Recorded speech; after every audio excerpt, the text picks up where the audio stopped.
దీప్తి 6వ భాగం. 5వ భాగంలో ప్రభ శ్రీలక్ష్మికి అంత తొందరగా ఎలాంటి నిర్ణయం తీసుకోవద్దని, అందువలన తన కన్న పిల్లలు బలైపోతారని ఉద్బోధిస్తుంది. కథ కొనసాగుతుంది. ఊరుకో, నీ గురించి వాళ్ళెవరో ఆయనకి చెప్పడం, వారు నీకు మళ్ళీ ఉపదేశం చేయడం ఏమిటిదంతా? అసలు గీతలో చెప్పిందేమిటి? అందరినీ సమాన దృష్టిలో చూడమనలేదు. అదే భావాన్ని మనం సర్వసమానత్వం అని వ్యవహరించుకుంటున్నాం. అది మనకు తెలియదా? ప్రాపంచిక చింతలు లేకుండా ఏ సంసారాల్లోనూ సాగదు. వాళ్ళందరికీ లేవా? లేకుండానే ఆ రోజు నన్ను మీ వారి మేనమామ కూతురు 1,00,000 ప్రశ్నలు వేసిందా? నువ్వసలు వాళ్ళందరికీ భయపడడం ఏమిటి? ఎప్పుడో వాళ్ళని హద్దుల్లో ఉంచాల్సింది. నువ్వు గనక తలుచుకుంటే కోర్టు ఎప్పుడో నీకు న్యాయం చెప్పేది. కానీ నువ్వు అల్లరిపడి కోర్టుకు వెళ్ళవు. మీ వారిని 10 మందిలో చిన్నబుచ్చలేవు, అవునా? లక్ష్మి, నీ మంచితనం మీద, భర్త మీద నీకున్న అనురక్తి మాత్రమే మీ వారి ఆటలు సాగుతున్నాయి. ఈ సంగతి మీ వారు గ్రహించలేకపోతున్నారు. భార్య ఇష్టం లేకుండా భర్త చేసే హంగామాలు ప్రభుత్వం వారి దృష్టికి తెస్తే పరిశీలనలోకి వెళుతుంది. వెళ్ళనంత వరకు వాళ్ళు నిన్నాడిస్తూనే ఉంటారు. సరేలే, నువ్వేం భయపడనక్కర్లేదు. ఒకే ఒక్కటి గుర్తుంచుకో, నీ మనసు నీకు తెలుసు. అన్నింటికీ మౌనంగా చిరునవ్వు నవ్వేస్తూ నీ పనులు నువ్వు చేస్తూనే ఉండు. నీ మానసిక ఆందోళనంతా ఓ చోట కేంద్రీకృతం చేసుకుని నీలో చెలరేగుతున్న సంఘర్షణని మహావ్యక్తుల చరిత్రలు చదివి అందులోని కొటేషన్స్ ఉదహరిస్తూ సమాజానికి నేటి పరిస్థితుల్లో పనికి వచ్చే విధంగా చక్కని వ్యాసాలు రాయి. గృహస్థాశ్రమంలో ఉన్నవారు ఏ విధంగా ఉండాలో తర్కించి రాస్తూ ఉండు. అందుకు అవసరమైన గ్రంథాలన్నీ సేకరించి దేశవ్యాప్తంగా పేరుకుపోతున్న అవినీతి, హింసాకాండలకి కారణభూతాలైన అజ్ఞానం, అమాయకత్వం మనిషిలో ఎలా తొలగించాలో సున్నితంగా తెలియజెప్పు. క్రమంగా ఆ సాధనలో నీకు సత్కాలక్షేపమే కాకుండా మనశ్శాంతి, ఇంటి పట్టునే ఉన్న తృప్తి మిగులుతాయి. అంతేగాని నీ దారిని నువ్వు చూసుకుని ఏ ఉద్యోగమో చేసుకుని బ్రతికితే ఏం ఒదుగుతుంది? నీ అనుభవాలన్నీ ఒక అవకాశంగా తీసుకుని ఒక ప్రయోగాత్మకమైన కార్యక్రమాన్ని ప్రారంభించు. చిన్నదైనా ఓ చిరుదీపం వెలిగించి సంఘానికి, దేశానికి మేలు చెయ్యి. మీ ఇల్లొక భజన మందిరమో ఉపన్యాస వేదికో అయినంత మాత్రాన సామాన్య ప్రజలంతా తరించిపోరు. కనుక నువ్వు మీ వాళ్ళకు ఆ ఛాన్స్ వదలకు. ఇంట్లోనే ఉండు. నువ్వు వెళ్ళిపోతే నీ పిల్లలకి కూడా ఆ ఇంట్లో చోటుండదు. వాళ్ళకి నువ్వు మంచి తల్లిగా, ఆదర్శ మాతగా మిగులు. అర్థమైందా? చదువుకునే రోజుల్లో చిన్న విషయం మీద గంటలు గంటలు చర్చించుకొని డాక్టరేట్ తీసుకున్న వాళ్ళలాగా ఫీల్ అయ్యేవాళ్ళం. ఏది ఇప్పుడు ఆ ఓపిక? పనికమాలిన వాళ్ళలాగా చేతులు ముడుచుకొని కూర్చున్నాం. మన టైం అంతా వ్యర్థం చేసుకుంటున్నాం అంటూ నేను ఖమ్మం మెట్టు వెళ్ళిన సంగతి, అక్కడ గౌరీపతి గారు నాకు ఇచ్చిన సలహా, వాసు చేస్తున్న కార్యక్రమాలు వివరించాను. శ్రీలక్ష్మి మౌనంగా కూర్చుండిపోయింది. క్రమంగా దాని ముఖంలో కొత్త వెలుగు, వింత రంగులు పులుముకున్నాయి. పెదవుల మీద సన్నని దరహాసం వెలిగింది. వాన వెలిశాక ప్రకృతిలో కనిపించే నూతన అందం దాని ముఖంలో కనిపించింది. దాన్ని ఆ పరిస్థితుల్లో స్థిమితంగా ఆలోచించుకునే వీలు కోసం నేను లేచి ఇప్పుడే వస్తానుండు అని ముందు గదికొచ్చాను. కొద్దిసేపు అక్కడే అది ఇది సర్దుతూ ఉండి మధ్య గదిలోకి వచ్చేసరికి పిల్లలు తలుపు తట్టారు. తలుపు తెరిచాను. ఎవరొచ్చారు ప్రభా అంటూ శ్రీలక్ష్మి వంటింట్లోంచి యువతలకొచ్చింది. పాపా బాబు ఇంతకుముందు శ్రీలక్ష్మిని చూడలేదు.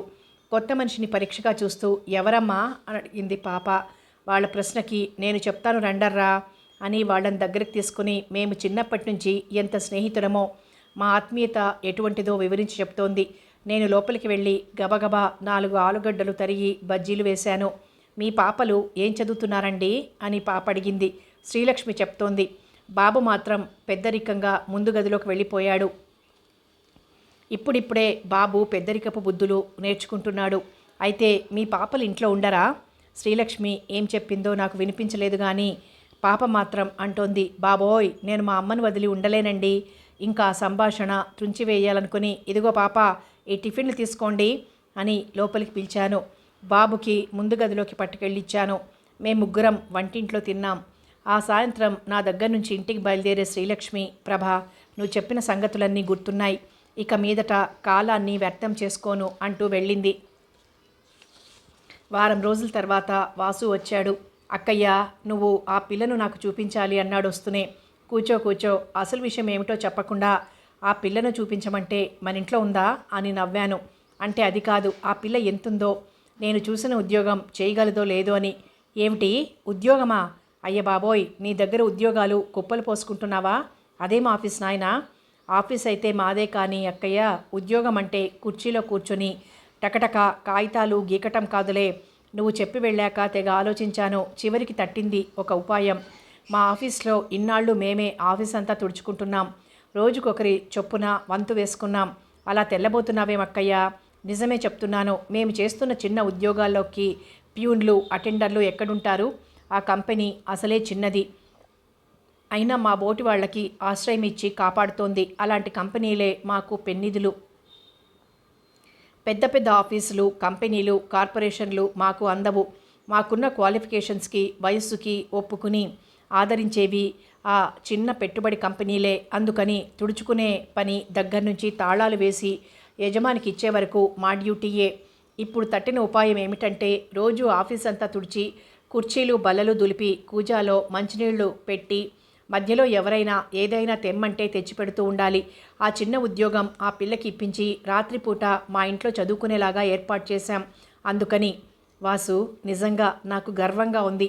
నీలాంటి తమ్ముడుంటే సాధించలేనిది లేదనిపిస్తోంది. మీ బాస్ ఒప్పుకున్నాడా? జీతం ఎంత ఇస్తానన్నారు అని అడిగాను సంతోషంగా. వాసు తమాషాగా బుర్రగోక్కుని, మా బాస్ అయితే ఒప్పుకున్నాడు కానీ జీతం తనివ్వడు. మేమంతా తలొక 2 రూపాయలు వేసుకుని నెలకి జీతంలాగా ఇస్తాం. ఆ డబ్బుతో ఆ పిల్ల బ్రతకడానికి వీలవుతుంది. ఇక ఇల్లు అంటే, ఇంతకుముందు మేడ కూలిన చోట ఉన్నారు కదా 2 స్త్రీలు, ఓ కుర్రాడు, వాళ్ల సరసనే ఓ పక్కగా ఉంటుంది. ఎలా ఉంది మన ప్లాన్ అని అడిగాడు. వాసు, మీరంతా కలిసి జీతం ఇస్తారా? ఎంత ఉదార బుద్ధి వాసు. ఈ విషయంలో మేము తర్జన భర్జన పడ్డామో తెలుసా? ఇంత త్వరగా తేలిగ్గా పరిష్కరించగలవు అనుకోలేదు. చూడు, నేను కూడా నెలకి కొంత డబ్బు ఇస్తూ ఉంటాను. అది కూడా ఆ పిల్లకి అందజేయండి. మరి ఆ పిల్లని చూపించాలంటే రాత్రి దాకా ఉండాలి. నాకు వాళ్ళ గుడిసె తెలియదు. పోనీ ఇవాళ వచ్చినప్పుడు చెప్తాలే, రేపు వెంట తీసుకుని వస్తాను అన్నాను. సరే అన్నాడు వాసు. పాప బాబు ఏదేదో మాట్లాడుతూ తెగ గోల చేశారు. అబ్బబ్బబ్బా అని నేను విసుక్కుంటే, పోనీలే అక్కయ్య, చిన్నప్పుడు నేను మాత్రం నీ దగ్గర అల్లరి చేయలేదు అన్నాడు. నువ్వా? మంచివాడివే. నీకెప్పుడు భయం బెదురు తప్ప ధైర్యం అల్లరి ఎక్కడుంది? అందుకే నాకు ఆశ్చర్యం వేస్తుంది. ఆ వాసు ఈ వాసు ఒకటేనా అని. దానికేమిట్లే, టైం వస్తే పిల్లైనా ఎదురు తిరుగుతుందట. మా నాన్న వెళ్ళిపోవడం నిజంగా నాకు మేలే జరిగింది. అలా అనకూడదనుకో, అమ్మని చూస్తే అనబుద్ధి కాదు. కానీ నాకు ఈనాడు ప్రపంచంలో చెయ్యలేనిదేదీ లేదనిపిస్తుంది. మా చెల్లిని కూడా పిరికిగా తయారు చెయ్యను. అది ధైర్యంగా ఏ పని చేసినా నా సహాయం ప్రోత్సాహం తప్పకుండా ఉంటాయి. మనిషికి ఆత్మవిశ్వాసం ఉన్నప్పుడే మరొకడికి చేయూతనివ్వగలుగుతాడు. ఇది నా అనుభవం అక్కయ్య. నేను ఉద్యోగం చేస్తున్న రోజులలో ఎన్నేసి బాధలు పడ్డానో అమ్మకి కూడా చెప్పలేదు. ఒక్కొక్క పూట భోజనం చేయడానికి డబ్బు లేకపోతే రోజు కూలి చేసి ఆ డబ్బుతో అన్నం తిన్నాను. ఎందుకు అలా చూస్తావు?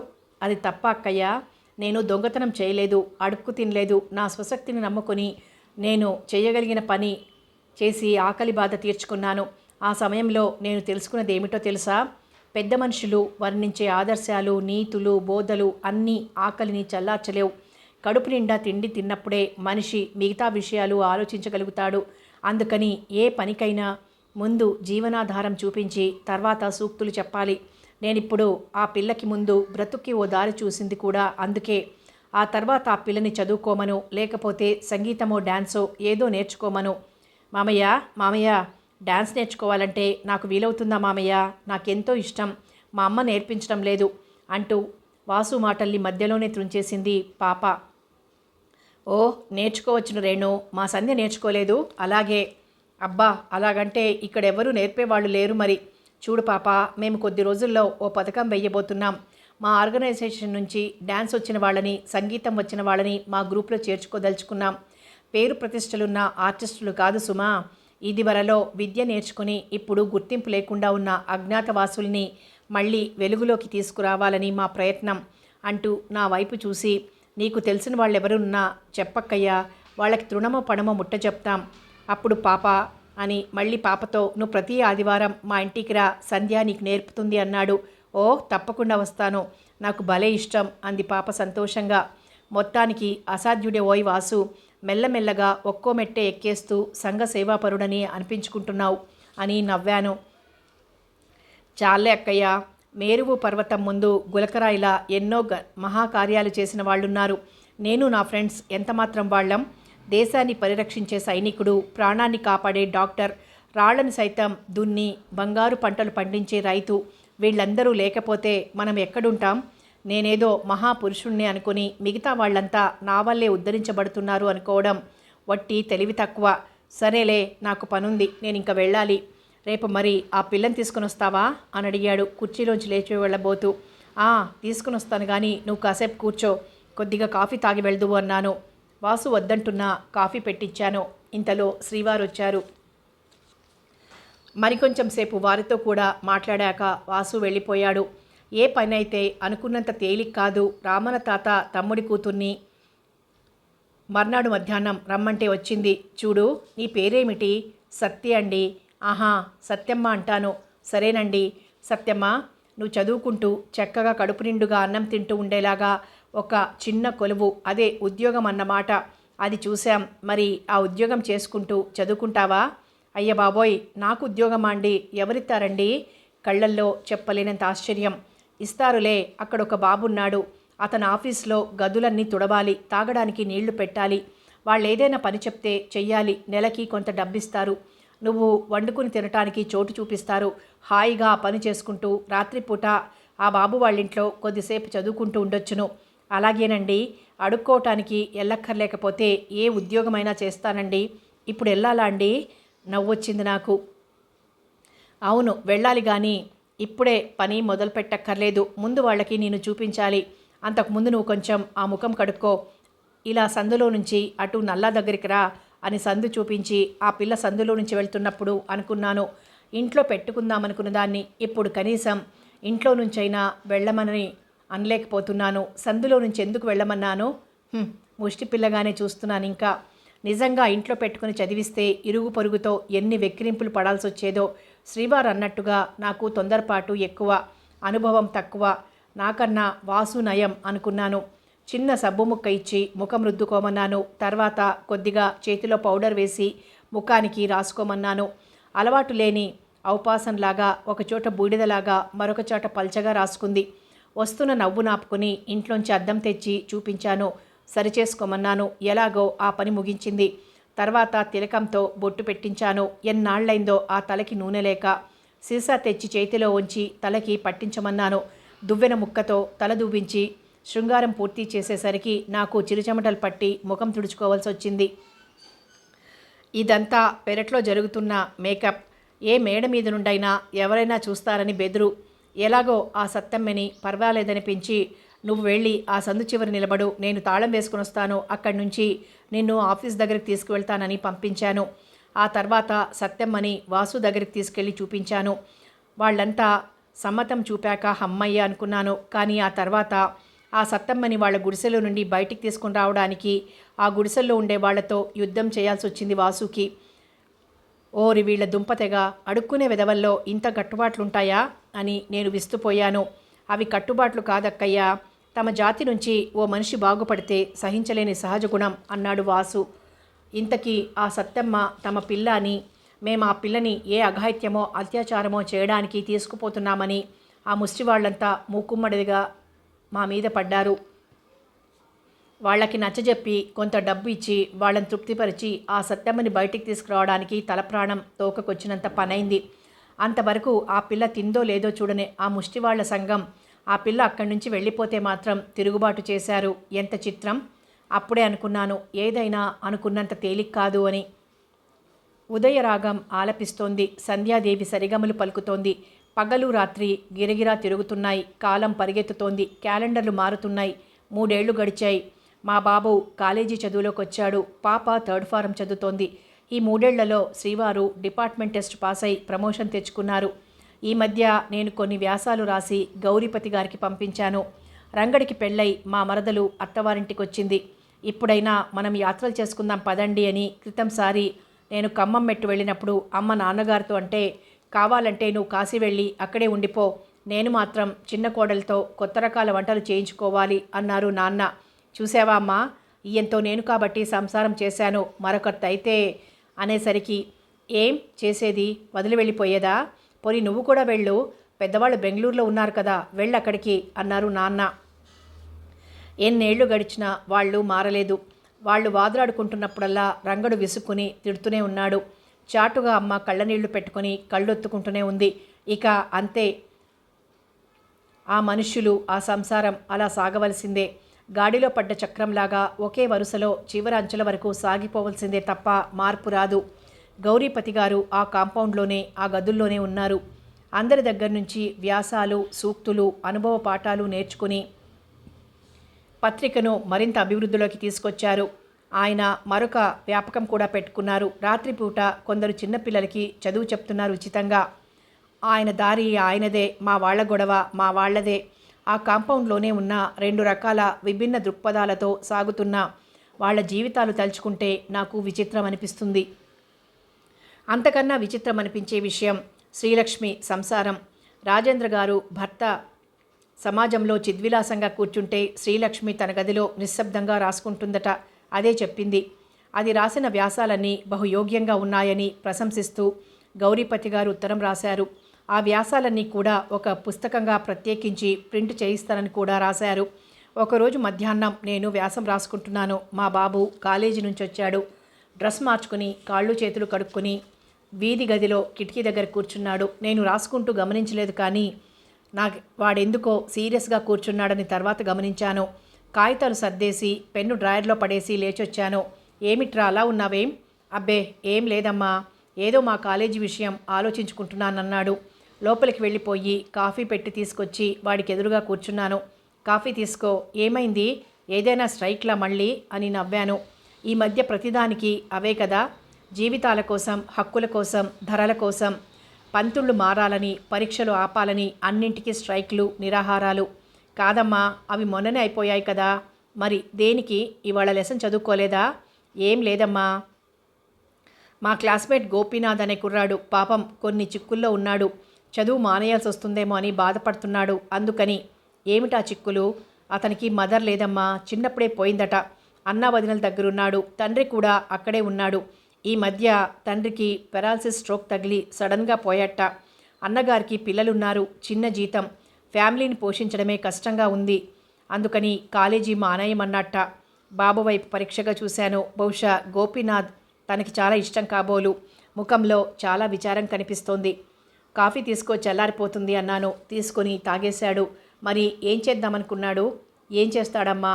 అన్నగారికి బరువు కాకుండా ఒక్కడైనా చిన్న ఉద్యోగం చేస్తూ బ్రతకాలనుకుంటున్నాడు. నేనేమీ మాట్లాడలేకపోయాను. పాపం ఎంత హుషారుగా ఉండేవాడో. ఇప్పుడు అసలు మాట్లాడటమే లేదు. మధ్యలో మానేయాలంటే కష్టమే. ఎవరైనా హెల్ప్ చేస్తే చదువుకోవచ్చును, కానీ ఎవరు చేస్తారు అంటూ నా వైపు చూశాడు. వాడి భావం లీలగా అర్థమైంది. ఇంకా అలాగే చెప్తూనే ఉన్నాడు. నేను నవ్వి, నాన్నగారు వచ్చాక కనుక్కుందాంలే అన్నాను.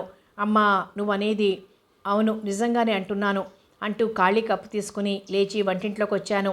ఆ రాత్రి భోజనాలు చేస్తున్నప్పుడు నెమ్మదిగా బాబు ఉద్దేశం చెప్పాను. శ్రీవారు తల పంకించి, ప్రభా, నువ్వు బాబు ఇష్టపడితే నా అభ్యంతరం ఏం లేదు. మీరు ఆలోచించి ఆ ప్రకారం చేయండి అన్నారు. బాబు ముఖం తృప్తిగా వెలిగింది. సత్యమ్మ విషయంలో పడిన తర్జన భర్జనలేవి వచ్చే సూచనలు కనిపించలేదు. మగవాడు కావడం ఒక కారణం కావచ్చును, లేదా బాబు స్నేహితుడని కావచ్చును. కాకపోతే మాకు కొంత ముందంజ వేసే ధైర్యం కలిగిందేమో. శ్రీవారికి కూడా ప్రమోషన్ వచ్చాక ఆర్థికంగా ఇబ్బందులేవీ లేవిప్పుడు. ఏమైతేనేం, పరిస్థితులు అనుకూలించి ప్రగతి పదంలో ఓ అడుగు ముందుకు వేస్తున్నామన్న సంతృప్తి కలిగింది నాకు. వారం రోజుల తర్వాత శ్రీవారు, బాబు, గోపీనాథ్ ఒకే పంక్తిలో కూర్చొని భోజనాలు చేస్తున్నారు. నేను పాప వడ్డిస్తున్నప్పుడు ఎన్నాళ్లుగానో అనుకున్న ఓ పేద కుర్రాడికి భోజనం పెట్టి చదివించాలనుకున్న కోరిక ఈనాటికి తీరిందని నాకు సంతృప్తి కలిగింది. నెల్లాళ్ల తర్వాత మామగారు ఉత్తరం రాశారు. ఒరే అబ్బాయి, నువ్వేదో ప్రయోజకుడివి అవుతావనుకున్నాను. ప్రమోషన్ వచ్చిందని తెలిసి చాలా సంతోషించాం. ఇంటికి పెద్ద కొడుకు కదా, ఎంతో ఆదుకుంటావని, తమ్ముళ్లకు ఉద్యోగాలు చూస్తావని, చెల్లి పెళ్లికి సహాయపడతావని ఆశపడ్డాను. ఈ మధ్య అమ్మ బొత్తిగా మంచంలో నుంచి లేవటం లేదు. నువ్వు రమ్మని రాస్తావేమో అని ఎదురు చూశాను, కానీ రాయలేదు. పోనీ అబ్బుల్గాడినైనా మీ దగ్గరికి చదువుకునేందుకు పంపుదామనుకుంటున్నాను. కానీ నువ్వు ఏ ఉత్తరాలకి సరైన జవాబులు ఇవ్వటం లేదు సరికదా. ఎవరికో ఇంట్లో ఆశ్రయం ఇచ్చి పోషిస్తున్నావని తెలిసింది. ఆఖరికి నువ్వు ఇలా మారిపోయావన్నమాట. అయిన వాళ్ళందరినీ అశ్రద్ధ చేసి ఎవరో అనామకుడిని ఆదరిస్తే ఏం వస్తుందిరా నీకు? అయినా ఇది నీ బుద్ధి కాదులే, నాకు తెలుసు కోడలు గుణాలంతే. కానీ నువ్వు ఇంతలా భార్యాదాసుడవై దాని కొంగు పట్టుకొని ప్రాకులాడతావని అనుకోలేదు. ఇంత అప్రయోజకుడివా? సరే, భగవంతుడు మెచ్చడు తెలుసా? తల్లిదండ్రుల్ని కష్టపెట్టకూడదు, గుర్తుంచుకో. ఇట్లు మీ నాన్న. ఆ ఉత్తరం శ్రీవారికి చూపించాను. మళ్ళీ నేనెంత చిరుబురులాడతానో అన్నట్లుగా నా వైపు చూశారు. నేను చిన్నగా నవ్వి ఉత్తరం మధ్యకి మడిచి చింపేశాను. చిన్న చిన్న ముక్కలు చేసి కిటికీల నుంచి బయటకు పారేసి శ్రీవారి దగ్గరగా నిల్చున్నాను. అబ్బో, ఎప్పటినుంచి తెలివి అని నవ్వి తల పట్టుకొని ఊపారు. ఒకప్పుడు మన మధ్య మనస్పర్ధలున్నాయా అని రాసిన వారు ఇప్పుడు భార్య కొంగు పట్టుకొని తిరుగుతున్నానని రాస్తే ఏమనుకోవాలి అని అడిగాను. మాట్లాడక ఊరుకోవాలి. ఇంతకీ బాబు వాళ్ళు ఎక్కడికి వెళ్ళారు? వాళ్ళిద్దరూ భోజనం చేసి ఫ్రెండ్ ఇంటికి పోయారు. పాప ప్రైవేట్ క్లాస్కి వెళ్ళింది. ఏం ఎందుకు అని అడిగాను. ఏం లేదు, ఎటు వచ్చిన పేరు పోదు, నేను భార్యాదాసుణ్ణని. పద మ్యాట్నీకి పోదాం, తాళం చెవి పక్క వాళ్ళింట్లో ఇయ్యి అని అన్నారు. అదేమిటి పిల్లకి చెప్పకుండా? అబ్బబ్బా, నీకు ఇంకా పిల్లల్లాగే కనబడుతున్నారా అని నన్ను దగ్గరికి తీసుకొని, ప్రభా, వాళ్ళిప్పుడు పెద్దవాళ్ళైపోయారు, మనం చెప్పకుండానే అన్నీ తెలుసుకుంటారు, నడు నడు అంటూ తొందర పెట్టి మ్యాట్నీకి తీసుకుపోయారు. కాలచక్రం మరొక 3 ఏళ్లు వెనక్కి నెట్టి ముందుకు తిరిగింది. జనవరి నెలలో ఒకరోజు ఉదయం చలి బాగా వేస్తోంది. లేవడానికి బద్ధకంగా ఉంది. అయినా లేవాలి. బాబు పాప కాలేజీలకు వెళ్ళాలి. గోపీనాథ్ భోజనానికి వస్తాడు. శ్రీవారిప్పుడు సెక్షన్ సూపరింటెండెంట్గా ప్రమోట్ అయ్యారు. సైకిల్ స్థానంలో స్కూటర్ వచ్చింది. గృహిణిగా నా బాధ్యతలు ఎక్కువగా పెరిగిపోయాయి. పెరిగి పెద్దయిన పిల్లల దగ్గరగా హుందాతనంగా, పెద్దరికంగా, జాగ్రత్తగా, వాళ్ళకి మార్గదర్శకంగా ఉండవలసిన అవసరం ఎంతైనా ఉంది. ఒళ్ళు విరుచుకొని లేచి కొంగు నిండుగా కప్పుకొని మనసారా భగవద్ధ్యానం చేసుకుని పనులు మొదలుపెట్టాను. ఒక పక్క చలి వణికించేస్తోంది.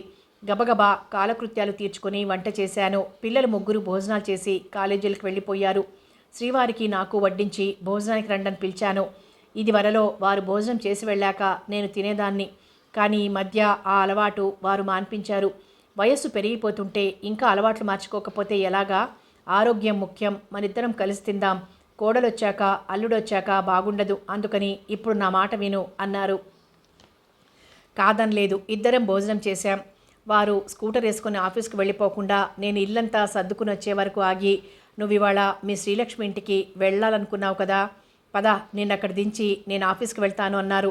ఎందుకండి, మీకు ఆలస్యం అవుతుందేమో, నేను ఆటోలో వెళ్తానులేండి అన్నాను.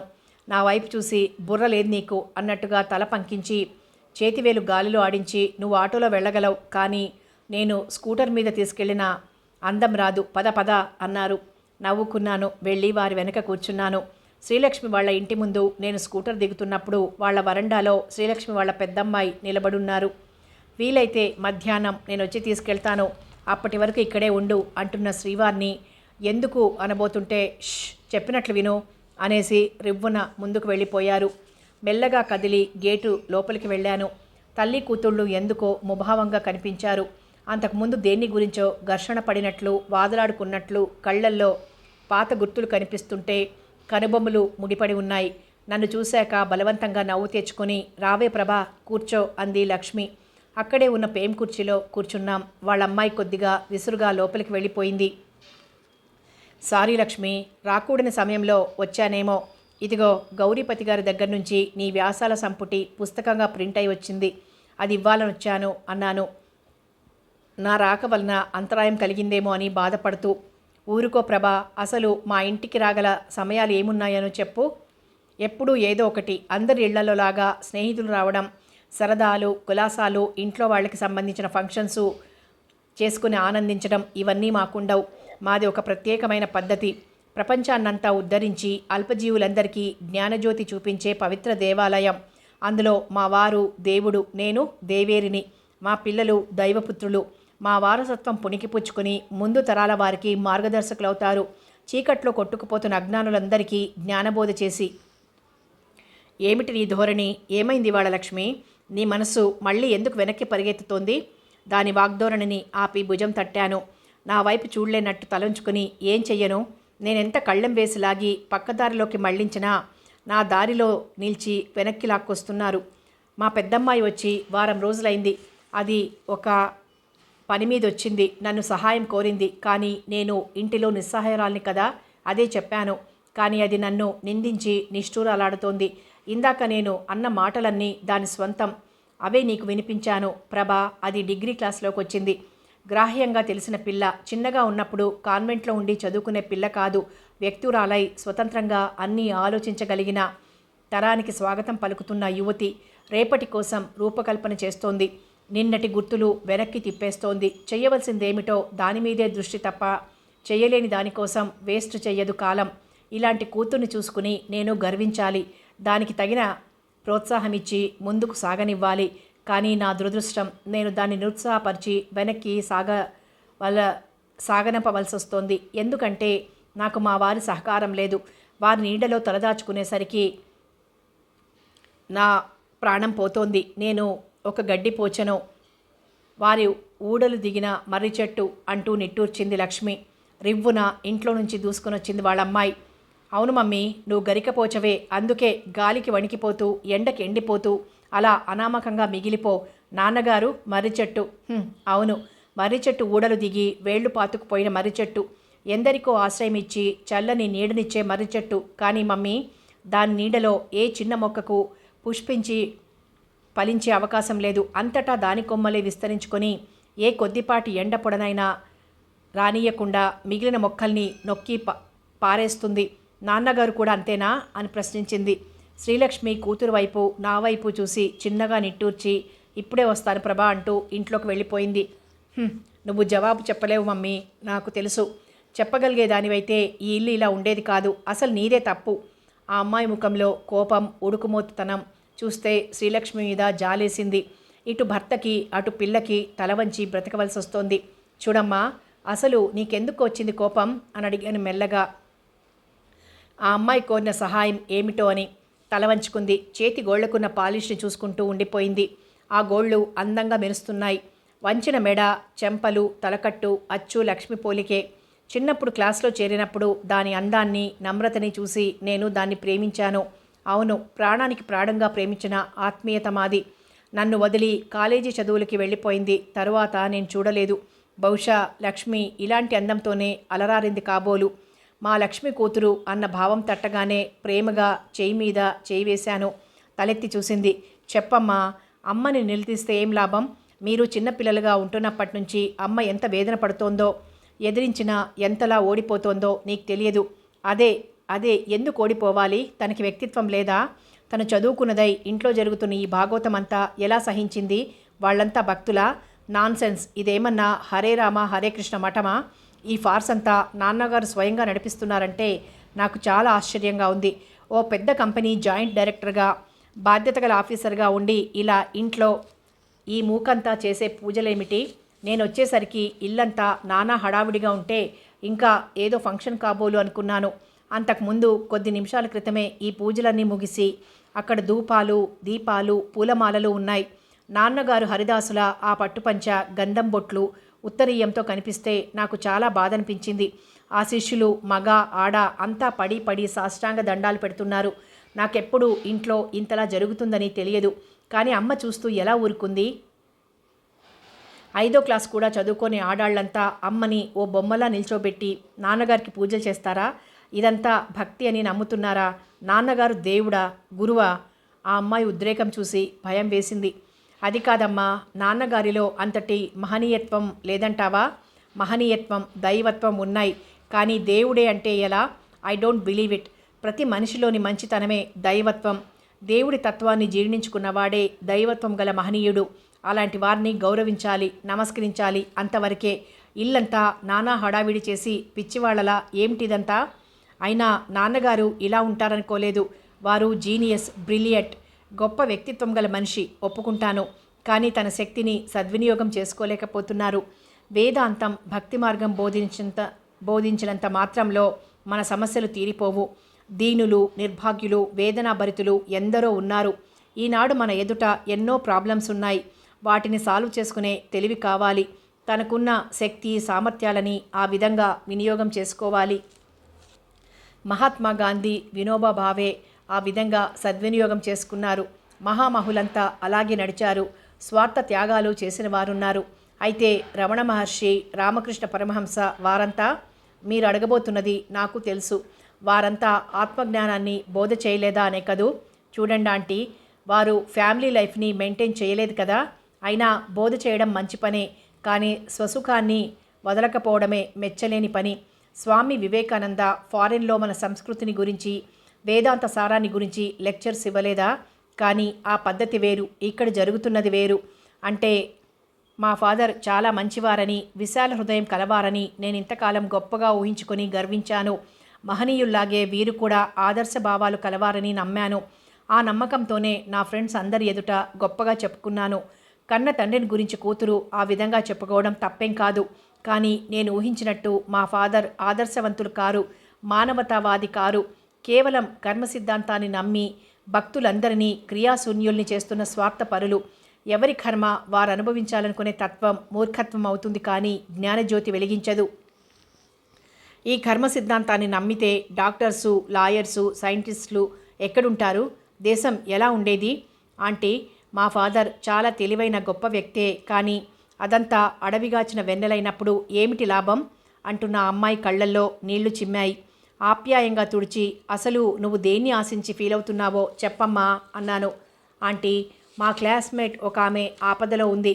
ఓ రోజు తను పిక్చర్ చూసొస్తుంటే ఒక రౌడీ దారి కాచి బలవంతంగా రేప్ చేశాడు. తను సాంప్రదాయమైన ఇంటి పిల్ల, గుట్టుగా దాచుకుంది. 3rd మంత్ ఎంటర్ అయితే గానీ తెలియలేదు. తర్వాత కూడా తను ఎవ్వరికీ చెప్పుకోలేక, దాచుకోలేక చాలా బాధపడింది. ఈ లోపులే 4 months కంప్లీట్ అయ్యాయి. అప్పుడు డాక్టర్ సలహా అడిగితే ప్రమాదమని, అబార్షన్స్ కష్టమని చెప్పిందట. డెలివరీ అయ్యాక పాపని ఎక్కడో అనాథ శరణాలయంలో ఇవ్వొచ్చునని, ఈ 9 months జాగ్రత్తగా ఉండాలని చెప్పిందట. యాక్సిడెంటల్గా జరిగిన దానికి తనేం చేయగలుగుతుంది? తల్లిదండ్రులకు ఇంట్లో దాచుకోలేక ఎక్కడైనా ఉంచాలనుకుని చాలా ప్రయత్నించారు. నేను మా ఫాదర్ మీద నమ్మకంతో మా ఇంట్లో ఆశ్రయం ఇస్తానని మాటిచ్చాను. 5 నెలలు అజ్ఞాతవాసం చాలు. కానీ నిన్న మా ఫాదర్ని మమ్మీ చేత అడిగించాను. ఏమన్నారో తెలుసా ఆంటీ? పూర్వజన్మ పాపఫలం అనుభవించాలట. అలాంటి వాళ్ళకి ఇక్కడ ఆశ్రయం ఇస్తే ఈ పవిత్ర దేవాలయం లాంటి ఇల్లు అపవిత్రమైపోతుందట. మానవత్వమే మర్చిపోయాక పవిత్రత ఎక్కడుంది? నేనిచ్చిన మాట వమ్మపోయింది అంటూ ఆ అమ్మాయి తండ్రిని తెగ విమర్శించింది. అంతసేపటికి అప్పుడు మెల్లగా పనిమనిషి చేత కాఫీలు ట్రేలో పెట్టించి తీసుకొచ్చింది శ్రీలక్ష్మి. కాఫీలు తీసుకున్నాం. అందరం మౌనంగా ఉన్న సమయంలో పనిమనిషి మెల్లగా చెప్పింది, అమ్మా, నిన్నటి కాడి నుంచి నేను అంతా ఇంటనే ఉన్నా. మీరు ఏమన్నా అనుకోగలరని నోరు విప్పి చెప్పలేదు. కానీ లేకుంటే ఆ పిల్లని మా ఇంటికాడు ఉంచేటందుకు మాకేం తప్పు లేదు. మరి మీ పెద్దింటోళ్ళు మాలాంటోళ్ళ కాడుంటారా? హవ్వా, నువ్వు మీ ఇంట్లో ఆశ్రమిస్తావా? లక్ష్మి ఆశ్చర్య ఆనందాలతో ఉక్కిరి బిక్కిరైనట్లు అడిగింది. అవ్వమ్మ, తప్ప ఎవరికైనా వస్తుంది కష్టం. ఆడపుట్టకు పుట్టిన దినాలు మంచిగా లేకుంటే సాటి ఆడదాన్ని అల్లరి పెడతాం. మా గుడిసెలో ఏమనరు. మేము మాత్రం ఏమనుకుంటాం? నలుగురు నోట్లో పడి అల్లరి కాకుండా ఎక్కడో తలదాచుకుంటే తర్వాత ఎలాగో బ్రతకొచ్చును. ఈ 5 నెలలు ఆమెకయ్యే ఖర్చు వాళ్ళ తండ్రిస్తాడు అంది లక్ష్మి కూతురు. దానికేముందిలే తల్లి, మాకన్నా నువ్వే నయమవ్వా అంది లక్ష్మి సిగ్గుపడి. అట్లనకు తల్లి, నువ్వు మాకు ఎంత ఇయ్యలే. మా మనవరాలికి మందులకి పైసలు ఇచ్చినావు. మా ముసలాయన పాపం సుస్థి చేస్తే మంచి డాక్టర్ని తీసుకుని చూపించినావు. పైసలిచ్చి పంపలేదా? నీ కడుపు సల్లంగా నా ఇల్లు నిలబెట్టినావు తల్లి. సందేళ దీపం ముట్టించి నిన్నే యాద్ చేసుకుంటాను తల్లి అంటూ 2 చేతులు జోడించి దండం పెట్టింది లక్ష్మికి. అప్పుడు శ్రీలక్ష్మి కూతురు తల్లి వైపు చూసిన చూపులో, అమ్మా, నువ్వెంత మంచిదానివనమ్మా, ఈ మంచితనంలోనే దేవుడున్నాడమ్మా అన్న అర్థం కనిపించింది నాకు. ఆ తర్వాత నేను తెచ్చిన వ్యాసాల సంపుటి తీసి ఇచ్చాను. కాసేపటికి శ్రీవారు స్కూటర్ మీద వచ్చారు. నేను వెళ్తాను అని లక్ష్మికి, దాని కూతురికి, అవ్వకి కూడా చెప్పి వచ్చి శ్రీవారి వెనక కూర్చున్నాను. ఆ సాయంత్రం పనంతా చేసుకుని చలేస్తుంటే ముందు గదిలో కుర్చీలో ముడుచుకొని కూర్చున్నాను. బాబు పాప ఎగ్జిబిషన్కి వెళ్ళారు. మంచి వ్యాసం కోసం ఆలోచిస్తున్నాను. వీధి తలుపు తట్టిన శబ్దానికి లేచి తలుపు తీశాను. వాసు వచ్చాడు. అబ్బా, చాలా రోజులకొచ్చావు, కూర్చో, ఏమిటి విశేషాలు అని అడిగి కుర్చీలో కూర్చున్నాను. చాలానే ఉన్నాయక్కయ్యా అంటూ కుర్చీలో కూర్చున్నాడు. ఏరి, ఇంట్లో ఎవరూ లేరా? ఆహా, మీ బావగారు బయటికి వెళ్ళారు. అన్నా చెల్లి ఎగ్జిబిషన్కి. నేనిలా ఇంట్లో ఉన్నాం అని నవ్వాను. నువ్వు ఇంట్లో ఉన్నట్టు కనిపిస్తూనే ఉందిలే. ఇదిగో ఈ స్వీట్ ప్యాకెట్ నీకు, బావగారికి, ఇది రేణుకి, బాబుకి. ఇవే సంచిలో నుంచి ఒక్కొక్కటి తీసి బయట పెడుతున్నాడు.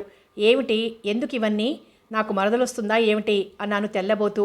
అదేం కాదులే కానీ మొదటి వార్త నేను BA పాస్ అయ్యాను, రెండోది షార్ట్ హ్యాండ్ కూడా పాస్ అయ్యాను, మూడోది ఆగాగు పాస్ అయితే ఇప్పుడా నువ్వు చెప్పడం అని నిష్ఠూరంగా చూశాను. ఏం చేయనక్కయ్యా, నాకెక్కడా తీరుబడి దొరకడం లేదు. టైప్ పాస్ అయిన దగ్గర నుంచి సాయంత్రం పూట ఆఫీస్లోనే టైప్ కొడుతూ పార్ట్ టైం జాబ్ చేస్తున్నాను. ఈ మధ్య మా ఆర్గనైజేషన్ కార్యక్రమాలు కూడా బాగా సాగుతున్నాయిలే. ఆ పెద్ద మేడ, అదే మేము మొదటిసారిగా ఈ ప్రోగ్రాం చేసిన ప్యాలెస్ యజమానురాలు మాలినీదేవి కదూ, గుర్తుంది. కొన్ని విషయాలు కొందరు వ్యక్తులు గుర్తుండిపోతారు. నిజమే, ఆ మాలినీదేవి మాకు సహాయం చేసింది. మా సంస్థకి ఒక హాలుని వాళ్ళ కాంపౌండ్లోనే కట్టించి ఇచ్చింది. అది జరిగిన నెల రోజులకే ఆవిడ తనువు చాలించింది. అరెరే, ఆవిడ చచ్చిపోయిందా? అవును, చాలా పెద్దది కదా. బ్రతికి ఉండగా ఎన్నో దానాలు ధర్మాలు చేసిందట.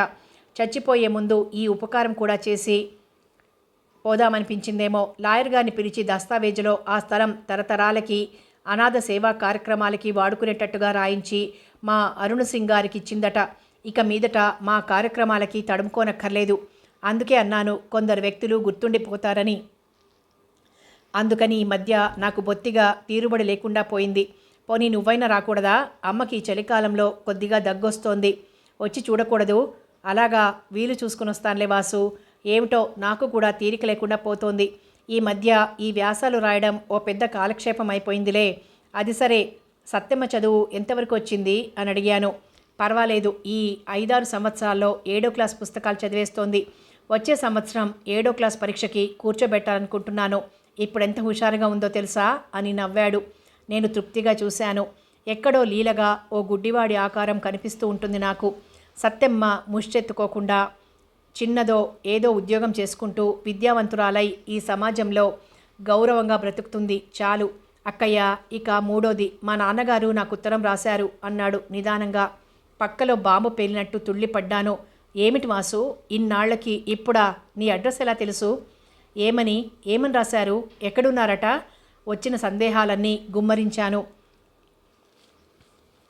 వాసు నిర్లిప్తంగా నవ్వి, ఇదిగో నువ్వే చూడు అంటూ జేబులో నుంచి తీసిచ్చాడు.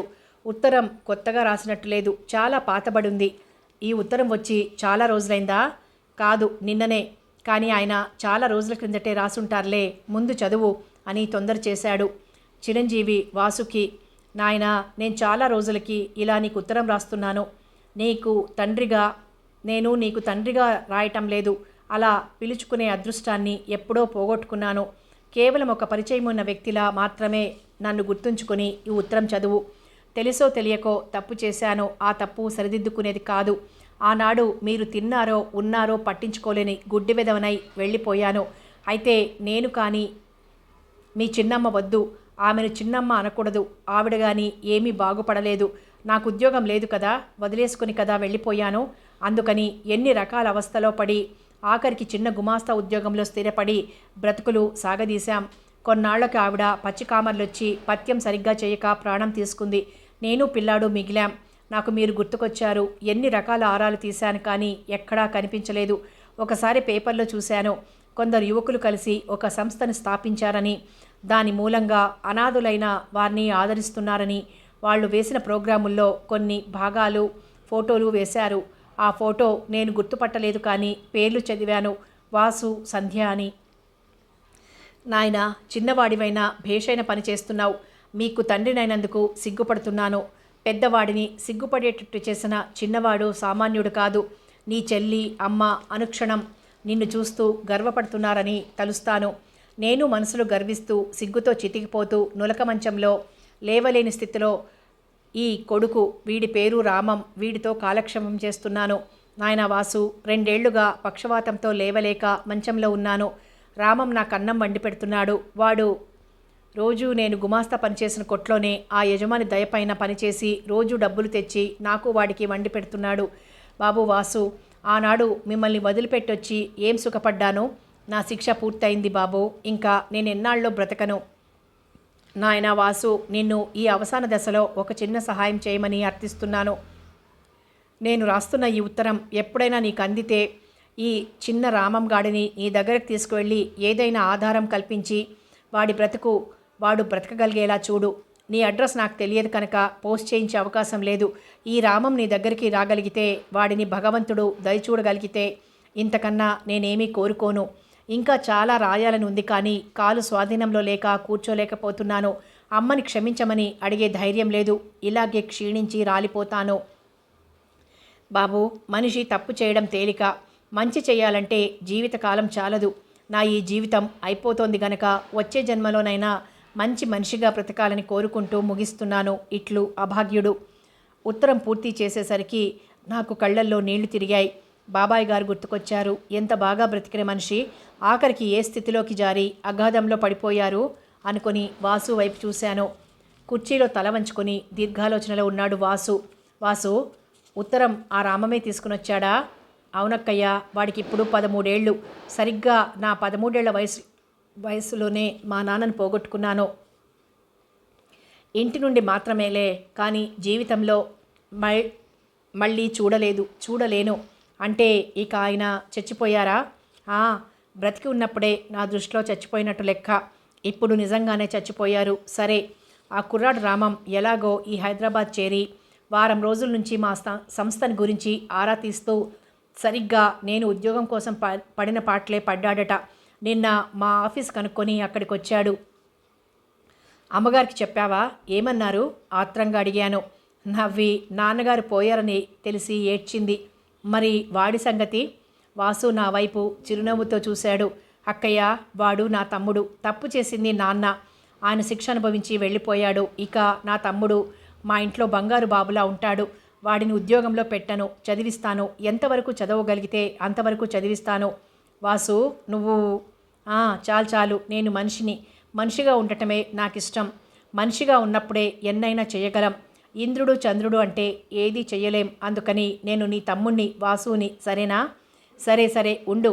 ఈ శుభ సమయంలో ఇన్ని సంతోష వార్తలు విన్నాక ఈ స్వీట్ల ప్యాకెట్లు ఇలా ఉంచేయడమేమిటి అంటూ గబగబా ప్యాకెట్ విప్పి వాసు వద్దంటున్న ప్లేట్లో పెట్టిన దాంట్లోంచి కోవా బిళ్ళ ఒకటి తీసి చేతిలో పెట్టి నేను ఒకటి తీసుకొని తిన్నాను.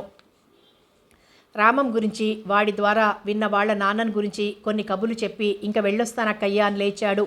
సందు తిరుగుతున్న వాసుని తదేకంగా చూసి మెల్లగా ఇంట్లోకి వచ్చాను. కిటికీ దగ్గరగా మస్క తిక్కట్లో కూర్చొని ఆకాశం వైపు చూస్తున్నాను. చలికాలపు సాయంత్రం కనుచీకటి పడుతున్న వేళ ఆకాశంలో నక్షత్రాలన్నీ మిణుకుమిణుకుమంటూ ఒకదాని పక్కన ఒకటి చేరుకున్నాయి. జట్లుగా ఆడుకుంటున్నాయి. అవన్నీ నా కళ్ళకి చిన్న చిన్న చిరు దీపాలుగా కనిపిస్తున్నాయి. కొద్దిసేపు ఏకాంతంలో కూర్చున్నానంటే నాకన్నీ ఆలోచనలే వస్తూ ఉంటాయి. మధ్యాహ్నం శ్రీలక్ష్మి కూతురు చెప్పిన విషయాలు, అవ్వమాటలు గుర్తుకు తెచ్చుకున్నాను. శ్రీలక్ష్మి వాళ్ళ ఇంటికి ముందు సందులో మైదానంలో గుడిసెలు, అందులో చీమల్లాంటి కష్టజీవులు, కూటికి గుడ్డకి చాలక చిరుగులు బ్రతుకులతో సతమతమవుతున్న అల్పజీవులు. అయినా తాము చేయగల చిన్న సహాయం చేస్తూ మనుషులుగానే మిగలాలని కోరుకునే స్వచ్ఛమైన మనసు కలవారు.